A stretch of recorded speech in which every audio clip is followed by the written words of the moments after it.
안녕하셨습니까? 가장 빠르게 만나는 글로벌 뉴스 분석 굿모닝 530 글로벌 2부로 이어가도록 하겠습니다. 지난 밤 사이 미국 증시가 3대 지수 모두 큰 폭의 하락이 나타났습니다. 특히 다우지수의 하락이 가장 컸었는데요. 코로나19의 재확산이 미국과 유럽에서 기승을 부리고 있고 거기에다가 중국에서는 대만에 무기를 수출하는 이 미국 기업들에 대한 제재를 한다고 밝혔습니다. 이런 것들이 보잉의 주가를 4% 가까운 낙폭으로 끌어내렸고요. 당연히 이런 것들은 그 다우지수의 하락을 크게 이끌었습니다. 자, 그러다 보니까 미국 증시가 상당히 좋지 못했었는데 여기에다가 부양책 합의도 계속 난항을 겪고 있습니다. 이런 것 역시 미국 증시에 대한 부담 요인으로 작용하면서 미국 증시는 지난 밤 사이에 상당히 좋지 못한 모습이 나타났습니다. 자, 지난 밤 사이에는 이런 여러 가지 일들이 있었습니다. 다소 부정적인 요인들이 많았었던 하루였었는데요. 어떤 일들이 있었는지 지금부터 자세하게 정리해드리도록 하겠습니다. 굿모닝 530 글로벌 2부 바로 이어가도록 하겠습니다. 26일 뉴욕 증시 마감 상황 살펴보겠습니다. LS Closing Bell Now입니다. 오늘 시장이 주목한 키워드로는 미국 내 코로나19 재확산 그리고 계속되는 부양책 협상이 있겠는데요. 부양책 실망감 속에 3대 지수 하락 마감했습니다. 먼저 코로나19 상황 살펴보겠습니다. 지난주까지 신규 확진자가 7만 7천 명을 기록하며 사상 최대치를 기록했다고 전해드렸는데요. 여기서 더 심각해졌습니다. 존스홉킨스 대학에 따르면 주말 사이 신규 확진자 수가 8만 3천 명을 기록했는데요. 사태가 이렇게 심각해지다 보니 메도스 비서실장은 걷잡을 수 없이 퍼지고 있는 팬데믹에 미국이 will not get control, 대응하기 힘들 거라는 입장을 밝혔습니다. 여기에 시장 불안감이 커졌고요. 다음으로 부양책과 관련해서는 이제 대선 전 협상 타결에 대한 기대감은 많이 줄어들었습니다. 어제는 펠로시 의장과 메도스 비서실장이 부양책 협상을 두고 서로를 비난했다는 소식도 전해졌는데요. 메도스 실장이 CNN과의 인터뷰에서 우리는 계속해서 제안을 하고 또 제안을 했다. 그런데 펠로시는 자꾸만 골대를 옮기고 있다라고 말했습니다. 그러자 펠로시 의장은 다른 인터뷰를 통해 그들이야말로 계속 골대를 옮기고 있다고 받아쳤는데요.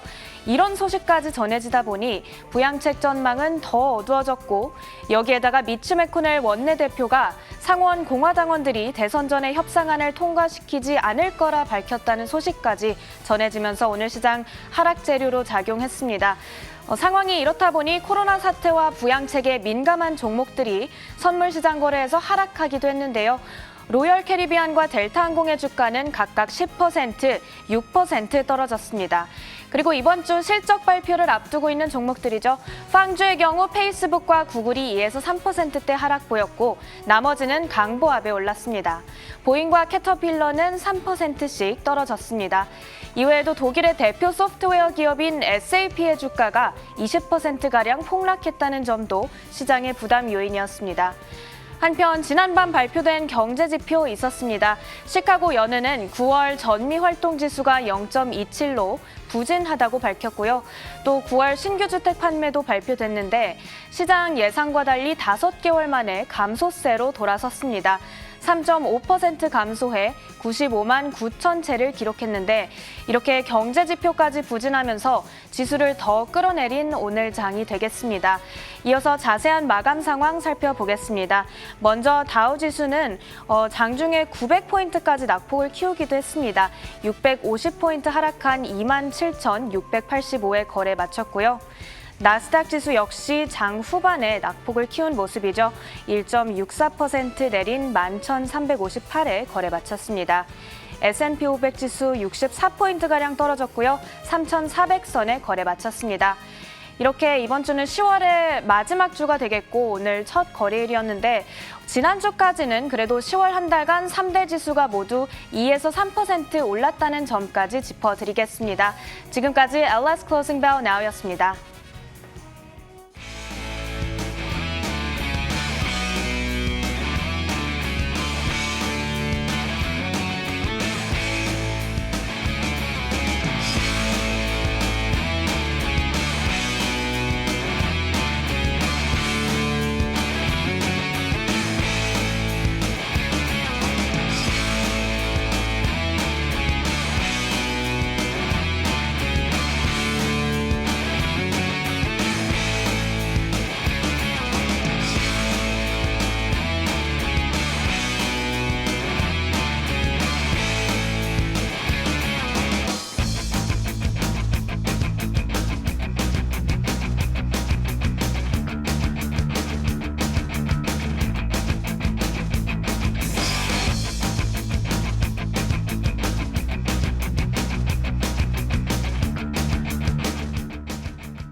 자, 조금 전 기술적인 문제로 인해서 저희 방송 송출이 안 됐습니다. 1부에서부터 2부 초반까지 방송 송출이 안 됐었는데 시청자 여러분들께 양해 말씀 부탁드리겠고요.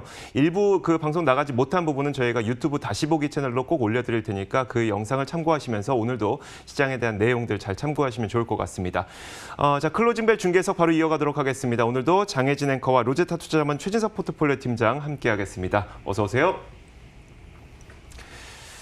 자, 팀장님 먼저 이제 미국 증시에 대한 평가부터 내려볼 텐데 코로나가 무섭긴 무서운 것 같습니다. 미국 증시가 좀 크게 하락한 채 마감됐네요. 네, 그간에 이제 시장을 좀 짓눌렀던 두 가지 불확실성 요인이 있었죠. 첫 번째가 미국에서의 코로나19 재확산, 그리고 두 번째가 재정부양 협상 난항입니다. 근데 오늘 같은 경우에 이 두 이슈가 모두 좀 겹치면서 시장을 크게 좀 끌어내린 것 같고요. 특히 이번 주에 빅테크 기업들을 포함해서 S&P 500 기업들의 3분의 1 정도가 실적 발표를 앞두고 있습니다. 근데 이날 같은 경우에는 굵직굵직한 그런 실적 발표는 부재했던 하루였죠. 그러다 보니까 앞서 말씀드린 그 두 악재에 좀 더 집중하는 시장이 나왔다라고 보여지는데요.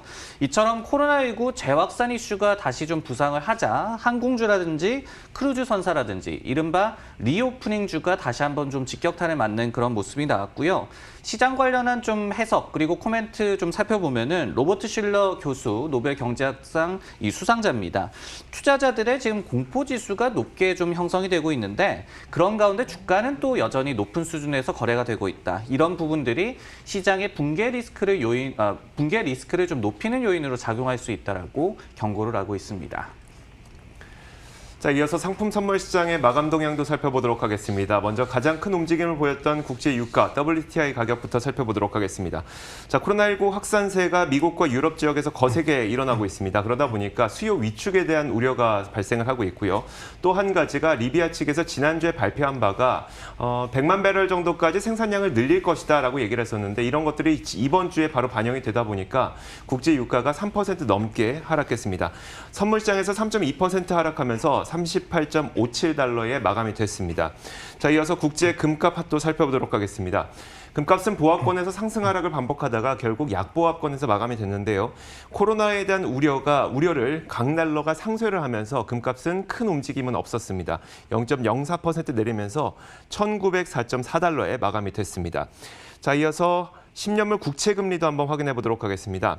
자, 10년물 국채금리는 코로나가 확산되고 여기에다 부양책 협상이 또 계속 난항을 겪게 되자 미래 경기에 대한 기대감을 나타내는 금리는 당연히 내려갈 수밖에 없겠죠. 10년물 국채금리가 0.8% 초반까지 내려왔습니다. 0.804%를 기록했습니다. 자, 마지막으로 달러 인덱스도 한번 살펴보도록 하겠습니다.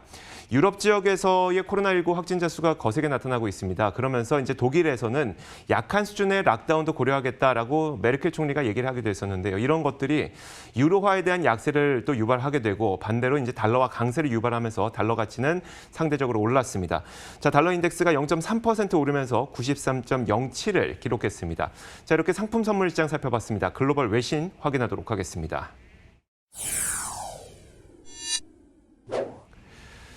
자, 첫 번째 소식부터 들어보도록 하죠. 팀장님 어떤 뉴스일까요? 네, 당장 다음 주에 이 대선을 앞두고 JP모건에서 이 트럼프 대통령의 재선이 증시의 최상의 시나리오라고 분석한 부분을 가져와 봤습니다. JP모건에서는 이 트럼프의 평화로운 오덜리라고 이제 표현을 했는데 이런 평화로운 승리가 증시의 가장 우호적인 시나리오라고 분석을 했는데요. 그러면서 이 경우에 S&P 500 지수가 3,900선까지 상승할 수 있을 것이더라고 점쳤습니다. 한편 이 민주당의 수입이죠. 바이든이 당선이 되고 그리고 상하원을 모두 장악하는 시나리오 시에는 시장의 가장 중립적인 결과로 해석될 수 있다라고 지적을 했는데요. JP모건에서는 이 10월 중순 이후에 이 이른바 블루웨이브의 확률이 다소 낮아졌다라고 분석을 했습니다. 물론 바이든이 여론조사에서 지금 큰 폭으로 앞서고 있기는 하지만은 경합주가 결국은 선거 결과를 가릴 것이다라고 분석을 했고요. 그리고 이 당사의 유권자 등록 추이라든지 아니면은 트위터에 나타나고 있는 유권자들의 심리 등을 분석을 해봤을 때는 경쟁이 좀 치열해지고 있다라고 분석을 또 했습니다. 그리고 이 같은 국면이 증시에는 그다지 또 나쁘지는 않은 상황이다라고 해석을 했습니다. 업종별로는 트럼프 승리 시에는 에너지 업종과 금융주의 반등이 기대된다라고 분석을 했고요. 그리고 반대로 바이든의 승리 시에는 법인세 인상에 대한 부담감이 좀 높아질 수 있기 때문에 미국의 성장주에서 해외 성장주로서의 이 로테이션이 나타날 수 있다라고 얘기를 했습니다. 자, 이제 대선까지는 불과 일주일여밖에 남지 않았겠습니까? 그러다 보니까 트럼프 대통령에 대한 이 골드만삭스의 분석이 괜히 나온 건 아닐 것 같고요. 그렇다면 트럼프의 승리 시나리오의 실제 가능성은 얼마나 될까요? 일단은 여전히 좀 바이든의 승리 가능성이 굉장히 높게 점쳐지고 있기는 합니다.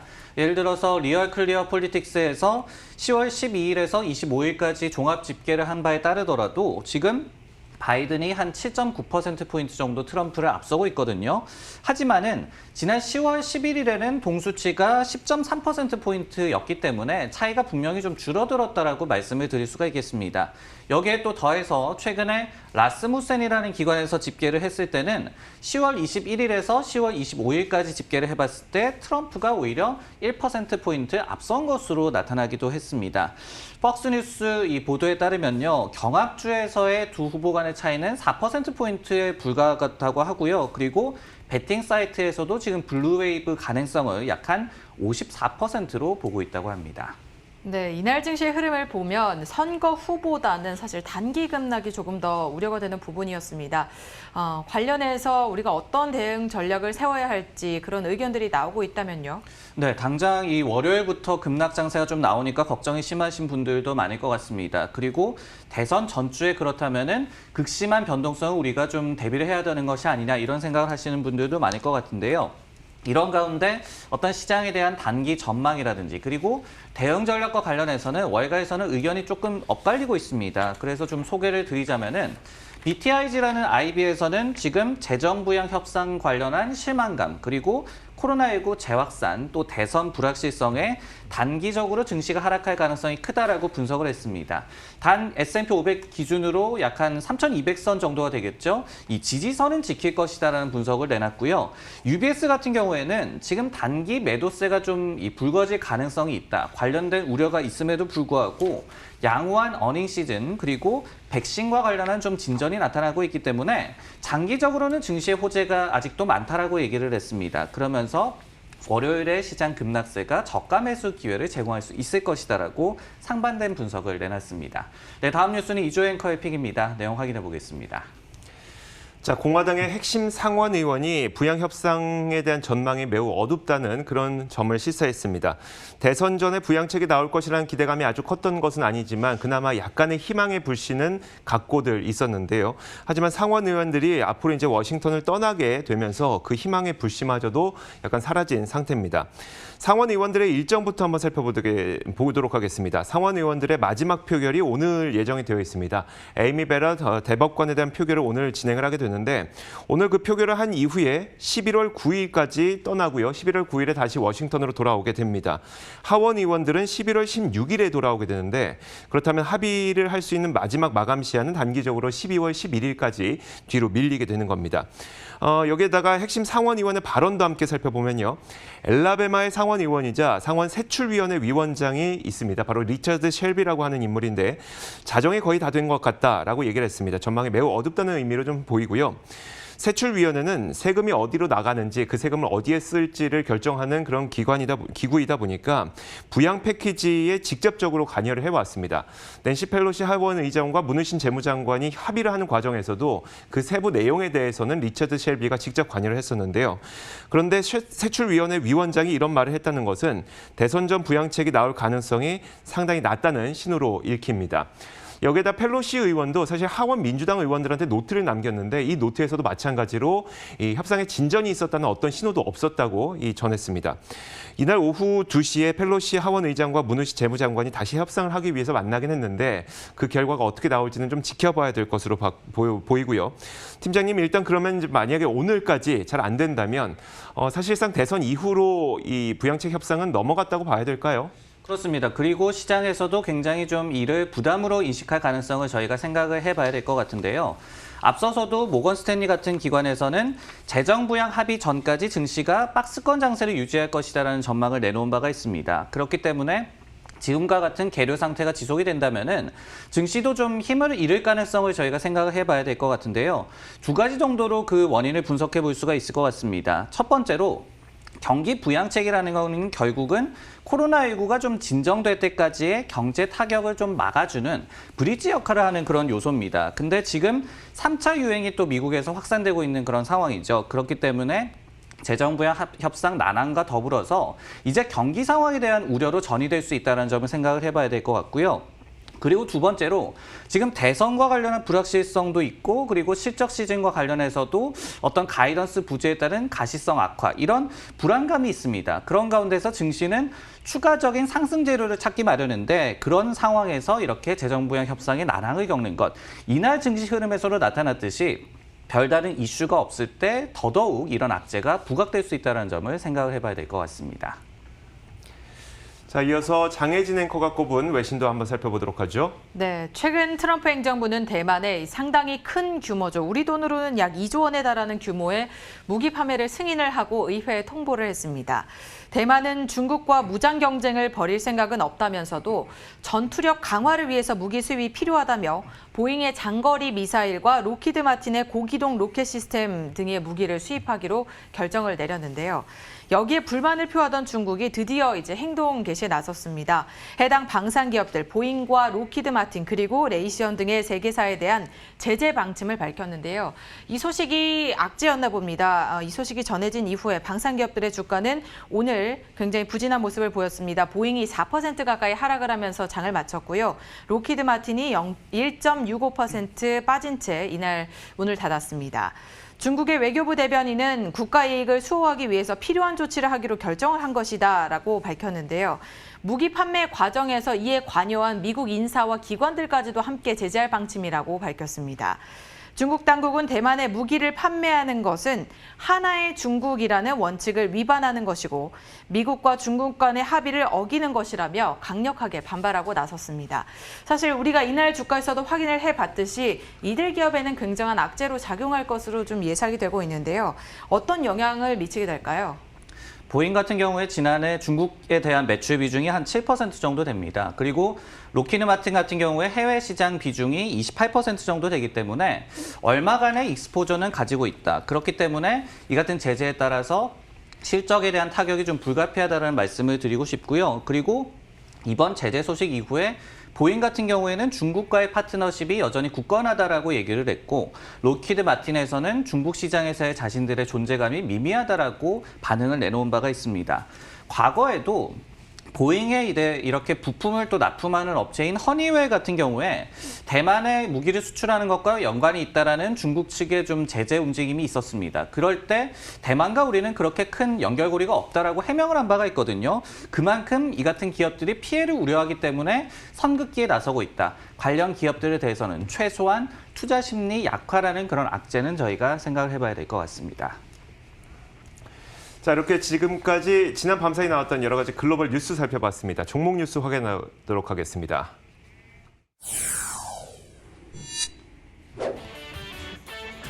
유명 완구업체 헤즈브로가 양호한 실적에도 주가가 10% 급락하는 모습을 보였습니다. JP모건에서 누가 대통령이 되건 대체 에너지주는 상승 여력이 있다며 강조했습니다. 마지막으로 인스파이어 브랜드의 던킨 브랜드 인수가 임박하면서 이날 던킨 브랜드가 16% 넘게 급등하는 모습을 보였습니다. 자, 먼저 가장 첫 번째 종목으로 팀장님이 헤즈브로를 준비해 주셨는데 팀장님 이 기업이 어벤져스 피규어라든지 이런 장난감들을 생산하는 그런 업체죠. 맞습니다. 유명 완구 업체고 그리고 우리나라에서도 그래서 좀 잘 알려진 그런 업체가 되겠습니다. 양호한 실적을 발표하고도 이날 주가가 최대 약 한 10% 정도 하락하는 흐름을 보여줬는데요. 그래서 그 이후에 시장의 관심이 쏠렸습니다. 모틀리 풀에서는 3분기 조정 EPS가 1.88달러로 컨센서스 1.62달러를 상회를 했다. 그리고 매출 역시도 약 한 18억 달러로 나오면서 비트를 했다. 그런데 왜 하락을 했을까라는 제목의 기사를 실었습니다. 그러면서 하락 이유에 대해서 약 한 3가지 정도로 꼽고 있었는데요.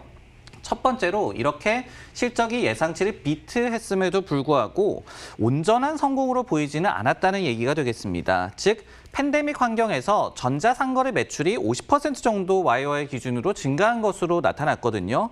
근데 전체 매출 같은 경우에는 프로포마 기준으로 마이너스 4% 정도의 역성장을 기록한 것으로 나타났습니다.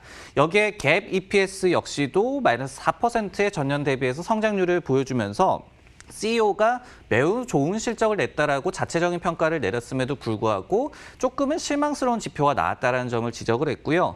그리고 두 번째로 해외 시장의 매출이 특히 좀 부진했고, 그리고 지역별로 본다면은 미국과 캐나다 시장 정도만 성장세를 보여줬다. 그리고 여기에 더해서 사업부별로 본다면은 엔터테인먼트라든지 라이선싱 사업, 그리고 TV와 영화와 관련한 완구 이 사업도 좀 부진한 것으로 나타났다는 점이 주가 급락의 두 번째 원인으로 좀 분석이 됐습니다. 그리고 세 번째로 컨퍼런스 콜을 통해서 4분기의 매출 성장세를 회복을 할 수 있을 것이다라는 코멘트가 나오기는 했습니다. 하지만은 이 기업에서 이번에 실적 가이던스를 제시하지를 않았거든요. 그렇기 때문에 이 같은 부분들이 높았던 시장의 기대치를 충족하는 데는 좀 역부족이었다라는 분석을 내놨습니다. 어벤져스 피규어를 만드는 해즈브로의 대표적인 경제사가 바로 바비 인형 만드는 마텔 아니겠습니까? 근데 마텔은 얼마 전에 실적 발표했는데 이게 좋았더라고요. 결국 어벤져스랑 바비 인형을 싸웠는데 바비 인형이 이겼네요. 그렇습니다. 그리고 주가 흐름으로도 그렇고 실적에서도 그렇고 조금은 양사 간의 희비가 엇갈리는 모습이 최근에 나와줬는데요. 마텔 같은 경우에는 실적 발표 다음 날, 그러니까 10월 23일이었죠. 무려 주가가 9.6%나 상승을 했습니다. 블룸버그에서는 몇 가지 이유로 양사 간의 주가 흐름이 극명하게 엇갈렸다라고 분석을 했는데요. 첫 번째로 팬데믹 영향 때문에 이 집에 있는 아이들이 많고 그러다 보니까 장난감에 대한 전반적인 수요 자체는 괜찮았다라는 해석이 많이 나오고 있습니다. 하지만 해즈브로 같은 경우에는 마텔보다도 영화 관련한 완구 비중이 좀 높기 때문에 최근에 팬데믹 때문에 영화 이 개봉이 좀 불발되고 지연되는 사례가 많았죠. 그렇기 때문에 직격탄을 맞았다는 해석이 나왔고요. 그리고 두 번째로 해즈브로 같은 경우에는 4분기와 연간 가이던스를 제시하는 것을 포기를 했습니다. 그러면서 연말 쇼핑 시즌이 좋을 것이다라는 좀 모호한 발언만 내놨거든요. 반면에 마텔 같은 경우에는 4분기의 매출이 더욱더 높아질 것이다라고 구체적으로 언급을 했기 때문에 이런 부분들이 결국 양사 간의 희비를 엇갈리게 만들었다라고 분석이 나왔고요. 그리고 이날의 해즈브로 급락을 제외하더라도 지난주까지 해즈브로의 주가가 올해 약 한 13% 정도 하락하면서 마텔 대비해서 언더퍼폼하는 흐름을 보여주고 있습니다.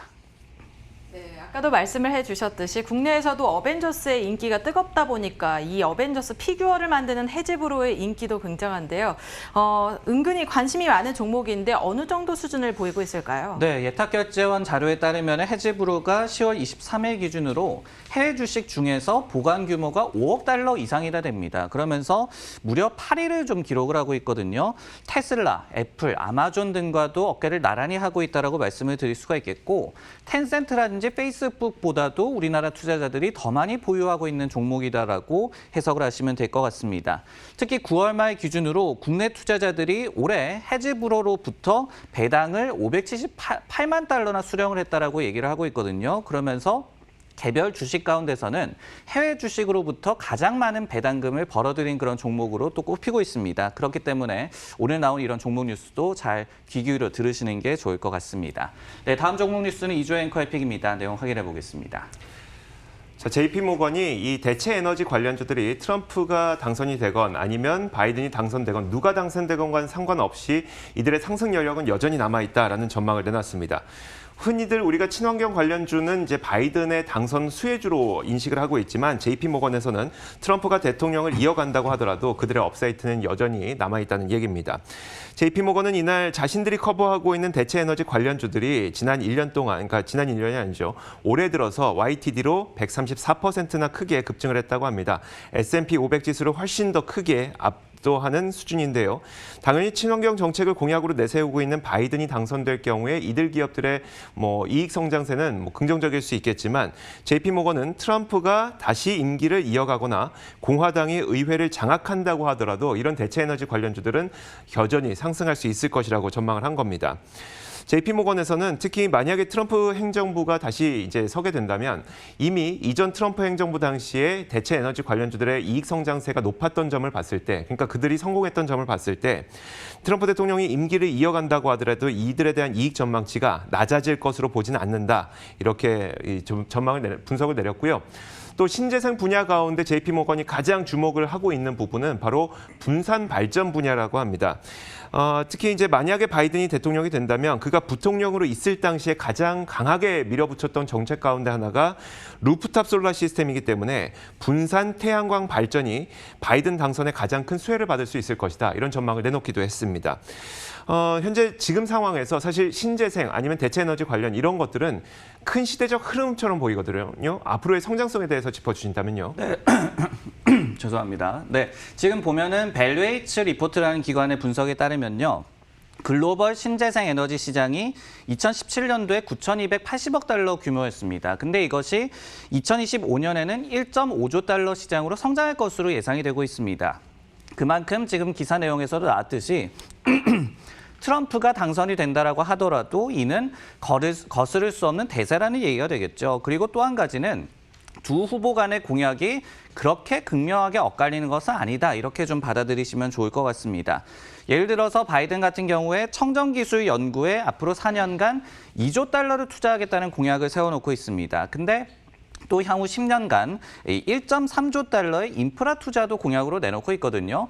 인프라 투자하면은 굉장히 트럼프만이 좀 푸시를 할 것 같은데 바이든도 이 방향도 굉장히 많이 생각하고 있다는 점을 저희가 알 수가 있습니다. 이 밖에도 5G 등에 대해서는 두 후보가 공통분모로 좀 갖고 있는 분야이기 때문에 대선 후를 좀 대응하는 전략을 짜실 때 이런 부분도 감안하시면 좋을 것 같습니다. 자, 마지막 종목 뉴스 살펴보겠습니다. 장혜진 앵커가 꼽았는데 어떤 기업일까요? 네, 달달한 도넛과 아이스크림을 생각하면 빠질 수 없는 그런 브랜드죠. 던킨 도넛과 베스킨라빈스를 보유하고 있는 던킨 브랜드 그룹이 조만간 인스파이어 브랜드에 매각될 것으로 보입니다. 던킨 브랜드가 이 소식을 공식적으로 확인을 하자 이 모멘텀이 상승세를 주도해줬는데요. 던킨 브랜드 이날 16% 상승한 채 급등한 채 마감을 했습니다. 매각 규모는 약 90억 달러, 우리 돈으로는 10조 1,500억 원이 될 것으로 예상되고 있고요. 이는 지난주 금요일 던킨 브랜드의 종가에 20%의 프리미엄을 얹은 수준으로 알려지고 있습니다. 온라인 주문과 드라이브 스루 시스템 조기 도입으로 코로나19에도 선방을 하는 모습을 보이면서 탄탄한 영업 기록을 했다라는 그런 소식이 매각가를 또 끌어올렸다는 분석까지 나오게 하고 있는데요. 이번 거래가 성사가 된다면 던킨 브랜드는 비상장 회사로 전환하게 됩니다. 인스파이어 브랜드는 사실 많은 외식 브랜드를 보유하고 있는데요. 미국에서도 확인을 하실 수 있었을 겁니다. 알비스라든지 버펄로 와일드 윙스, 소닉 드라이브인이나 지미 존스 등이 이 인스파이어 브랜드의 이런 외식 브랜드로 알려지고 있는데 던킨 브랜드는 약 2만 1,000개의 프랜차이즈 매장을 보유하고 있고 지난해에도 상당한 매출 기록, 14억 달러에 달하는 매출 기록과 2억 4천만 달러에 달하는 순이익을 기록하고 있어서 함께 여기에 이 가세를 한다면 인스파이어 브랜드에도 상당한 호재로 작용할 것으로 예상되고 있습니다. 이르면 오늘 안으로 매각 협상 결과가 발표될 예정인데 우리가 잘 알고 있는 이 브랜드죠. 던킨과 인스파이어 브랜드가 함께 또 합해진다면 이것이 또 외식업계에 큰 손을 만들지 않을까 하는 기대도 불러일으키고 있는데요. 어떻게 평가해 볼 수 있을까요? 네, 충분히 현실로 올 수 있는 시나리오라고 여겨집니다. 인스파이어 브랜드 같은 경우에는 비상장사죠. 근데 지난해 시스템 매출로 한 146억 달러 정도를 벌어들여서 미국 내에서 탑5 외식 업체로 좀 발돋움을 하고 있습니다. 그렇기 때문에 이번에 던킨을 인수하는 것도 굉장히 좀 큰 사업 기회로 좀 장악이 될 것 같고요. 시장 반응도 좀 긍정적인 것 같습니다. 제프리스에서는 던킨을 이제 추가할 시에 레스토랑 수도 좀 증대할 수가 있겠고 그리고 해외 시장에서의 영향력도 확대할 수 있을 것이다라는 분석을 제시를 했습니다. 여기에 또 더해서 섹터 내에서의 M&A 화랑을 좀 불러일으킬 수 있다라는 기대감도 작용을 하고 있는데요. RBC에서는 레스토랑 브랜드라든지 연 브랜드 그리고 다른 레스토랑 등의 이 기업들이 다른 기업 인수에 나설 만한 그런 후보군이다라는 분석을 제시하기도 했습니다. 자, 이렇게 지난 밤사이 나왔던 여러 가지 글로벌 이슈와 함께 종목 뉴스까지 확인해봤습니다. 지금까지 장혜진 앵커, 로제타 투자자문 최진석 포트폴리오 팀장 함께했습니다. 오늘 말씀 고맙습니다.